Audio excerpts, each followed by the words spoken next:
জনাব শামীম ওসমান, আপনাকে আমাদের অনুষ্ঠানে স্বাগত জানাই। বাংলাদেশের রাজনীতিতে শেখ হাসিনা গত 15 বছর যে দুঃশাসন, যে অপকর্ম চালিয়েছেন, তাকে শক্তিশালী করতে, তার পাশে থাকতে আপনার একটা সক্রিয় অবস্থান ছিল। আপনার কাছ থেকে একটু আমরা এটা শুনতে চাই। ভারতে পলাতক আছেন মাননীয় প্রধানমন্ত্রী শেখ হাসিনা, এবং আমি বিষয়টাকে আগের থেকে আজ করছিলাম যে এরকম কিছু একটা ঘটনা ঘটতে পারে। আমি এই কথা দিয়ে এটা প্রমাণ করতে চাই না যে ওনারা করেছেন দেখে আমাকে করতে হবে, এটা আমি বলতে চাই না। আমাকে দলের থেকে জানানো হয়, সরকার প্রধান থেকে প্রধানমন্ত্রী জানান যে আমার উপরে হামলা হবে। ইট ইজ ট্রু যে আমাকে দেশ ছেড়ে যেতে হয়েছে, এবং আমি যে দেশ ছেড়ে গেছি সেটা জাতির পিতার কন্যা মাননীয় প্রধানমন্ত্রীর একবার না কয়েকবারের নির্দেশের পরিপ্রেক্ষিতে। আমি আমাদের সজীব ওদের জয় একটা ফেসবুকে এই যে আমেরিকা গত 2 দিন আগে একটা স্ট্যাটাস দিয়েছেন, 3-4 দিন আগে, অধ্যাপক ইউনূস শান্তির জন্য নোবেল পুরস্কার দেওয়া হয়, যাদেরকে আমরা শ্রদ্ধা করি এবং সারা জীবন করবো। ট্রু যে এরা অনেক ভালো কাজ করেছে, এবং আমি নিজেও চাই যে ভোটের অধিকার হোক। আমি কোনো ধরনের হত্যাকাণ্ডকে আমি সমর্থন করি না, এবং করা উচিত, তাহলে আমি মানুষ হিসেবেই গণ্য হব না।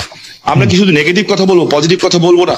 800 কোটি মানুষও যদি চায় একজন মৃত মানুষকে জাগিয়ে তুলবে, তা তো জাগিয়ে তুলতে পারবে না, তাই না? তো একজন মানুষকে আমি গুম করে দিব, খুন করে দিব, এই বিষয়টাকে আমি একজন মানুষ হিসাবে, আমি যদি মৃত্যু হয়ে যায় আমি কোনোদিন এটাকে সাপোর্ট করব না। এবং অতীতে কে কি করেছে সেই জন্য আমাকে একই পথে চলতে হবে, আমি সেটাকেও মনে করি না। এদের দ্বারা অনেক সব শ্রেণী পেশার মানুষের মধ্যে ভালো খারাপ আছে, আমরা কি এই কথা বলতে পারি না? ইয়েস, আমি বলছি না যে Awami League is a only perfect party in the whole world কিংবা ইন বাংলাদেশ। আপনি আমার মনের কষ্ট বুঝবেন। আমার 20 জন লোক মারা গেছে, আমার এই পা পঙ্গু হয়ে গেছে, আমি চেয়ারে বসে নামাজ পড়তে হয়, আমার বাঁ পাটা উড়ে গেছিল, ঠিক আছে?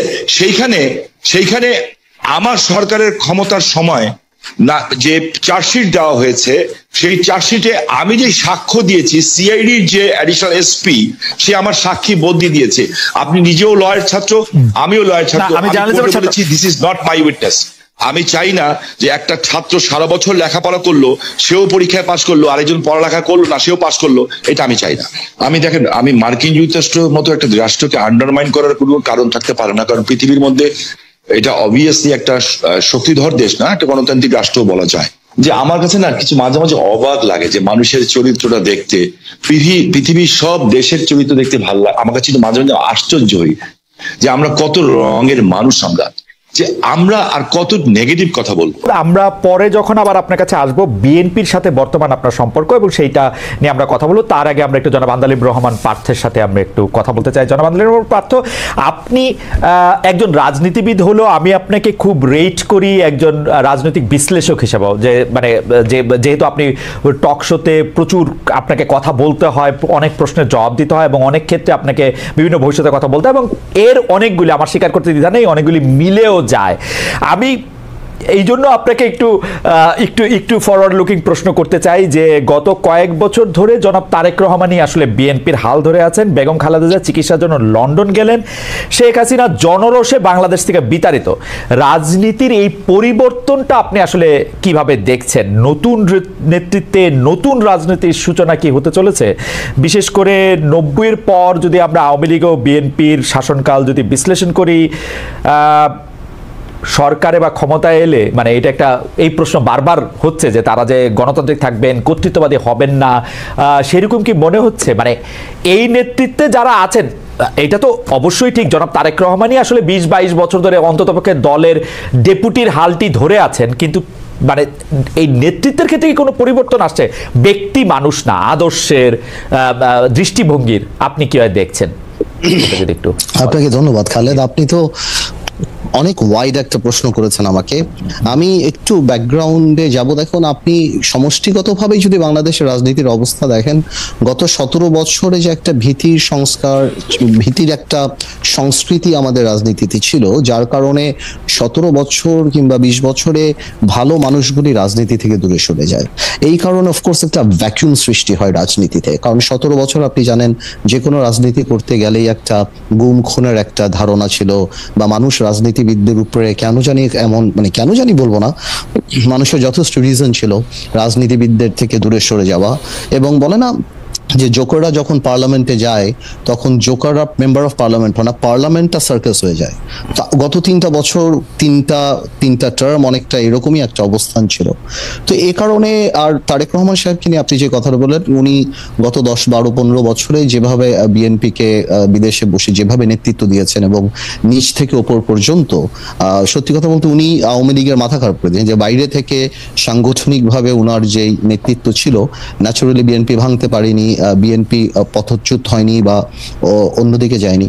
তো সেই ক্ষেত্রে দলের মধ্যে এবং আমি মনে করি সারা বাংলাদেশে ওনার একটা আলাদা গ্রহণযোগ্যতা আসছে। এখন বিএনপি সামনের দিকে যদি ক্ষমতায় আসে তাহলে বিএনপি কি করবে সেটা নির্ভর করে সত্যি কথা বলতে বিএনপির সমষ্টিগতভাবে বিএনপির মানসিকতার উপরে। বিকজ আপনার ডেমোক্রেসি তো অ্যাকচুয়ালি ইজ আ মাইন্ডসেট। আপনি আপনার বিরুদ্ধের কথাকে সুযোগ দিলে ডেমোক্রেসি থাকবে, আর সুযোগ যদি আপনি না দেন তাহলে ডেমোক্রেসি থাকবে না।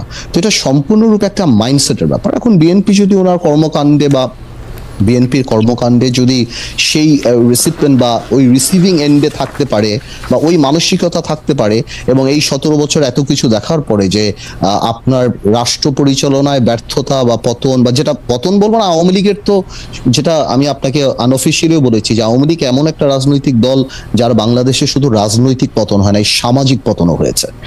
যে এই ধরনের সামাজিক পতন আগে হয়নি, বিকজ আওয়ামী লীগের অবস্থানটা, আওয়ামী লীগের অ্যাট্রসিটিটা, আওয়ামী লীগের দুর্নীতি বা সবকিছু একটা হাউস ওয়াইফের কাছে, একটা সাধারণ শিশুর কাছেও চলে গিয়েছিল, এবং এই লাস্টে যে গণহত্যাগুলি।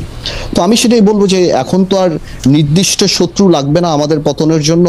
আমরা যদি আওয়ামী লীগ থেকে শিক্ষা না নেই, আমরা যদি ডেমোক্রেসি প্র্যাকটিস না করি, তাহলে অদৃশ্য শত্রু আমাদেরকে সেটা করে দিতে পারে। তো আমার মনে হয় ভবিষ্যৎ তো আমি বলতে পারবো না, এটা এর উপর নির্ভর করে। আজকে পর্যন্ত আমি আমার জায়গা থেকে বিএনপির সাথে যতখানি কথা বলছি, যতখানি রাজনীতি করছি, আমি যথেষ্ট অ্যাকোমোডেটিভ। এবং আপনি যদি ইদানিংও দেখেন বিএনপির 31 দফা থেকে আরম্ভ করে অন্য সবকিছু, বিএনপি আমাদের সবার সাথেই কথা বলছে, সবার কাছ থেকে ড্রাফট নিচ্ছে, সবার কাছ থেকে উপদেশ নিচ্ছে, তারপর ওনারা এটা বাস্তবে আসছে। তো আমি যথেষ্ট অ্যাকোমোডেটিভ নেচার বিএনপির দেখতে পাচ্ছি। সো ইনশাল্লাহ আমি প্রোগ্রেসিভ থিঙ্কিং, আমি মনে করি আর খারাপ কি হবে, ইনশাল্লাহ ভালোই হবে। এখনকার গুম খুন নিয়ে আপনি আসলে কি বলবেন? যে সরকারের জায়গা থেকে এটি বারবার অস্বীকার করা হচ্ছে, কিন্তু এটি একটি বাস্তবতা। এই বাস্তবতাকে শামীম ওসমান কিভাবে দেখে, আমাদের যদি খুব সংক্ষেপে একটু বলতেন।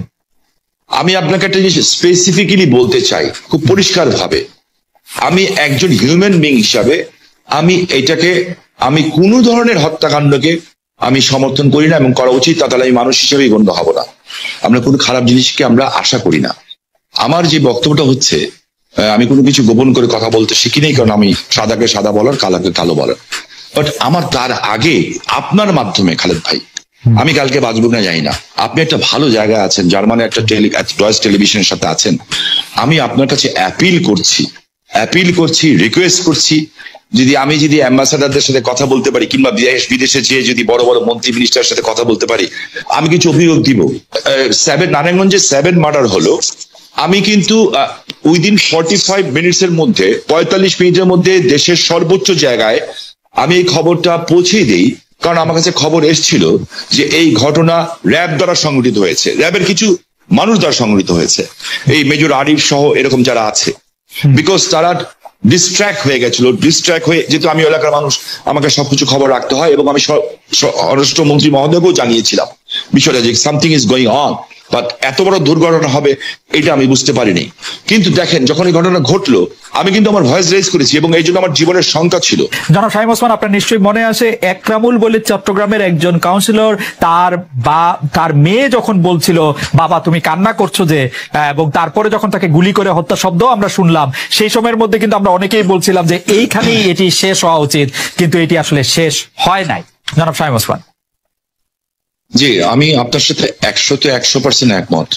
একজন মানুষকে আমি গুম করে দিব, খুন করে দিব, এই বিষয়টাকে আমি একজন মানুষ হিসাবে, আমি যদি মৃত্যু হয়ে যায় আমার, আমি কোনোদিন এটাকে সাপোর্ট করব না। এটার চেয়েও বড় সত্য হচ্ছে, এত বড় বড় উচ্চ পদস্থধারীরা এখনো কিন্তু জেলখানায় আছেন। যেমন বিএনপির নেতা সালাউদ্দিন সাহেব, ওনাকে গুম করা হয়েছে, খুন করা হয়েছে বলা হলো, ঠিক আছে। তো বিএনপি নেতা সালাউদ্দিন সাহেবকে তো পাওয়া গেল ভারতে। আমার চোখের সামনে যখন নারায়ণগঞ্জে একটা পরিবার আগুন দিয়ে বাসে পুড়িয়ে মেরে ফেলা হলো। আমার চোখের সামনে নারায়ণগঞ্জের যাত্রাবাড়িতে বাসে শুয়েছিল ড্রাইভার আর কন্ট্রাক্টর, তাকে আগুন দিয়ে পুড়িয়ে মারে হলো। ওস্তাদকে বাঁচাতে যে কন্ট্রাক্টর পুড়িয়ে ফেলো, 85 জন মানুষকে পুড়িয়ে ছাই করে দেওয়া হলো। এটার নাম রাজনীতি? আর তাদের বিচার হলো না কেন? যারা আগুন সন্ত্রাস করলো এই দেশে, যারা পুলিশকে পুড়িয়ে মারলো, সাংবাদিককে পুড়িয়ে মারলো, জজ করে বোম মারলো এবং বিভিন্ন স্কুল সেন্টার উড়িয়ে দিল। আমি এই সরকারের কাছে প্রশ্ন রাখতে চাই, এই সরকার ন্যায় বিচার কেন করছে?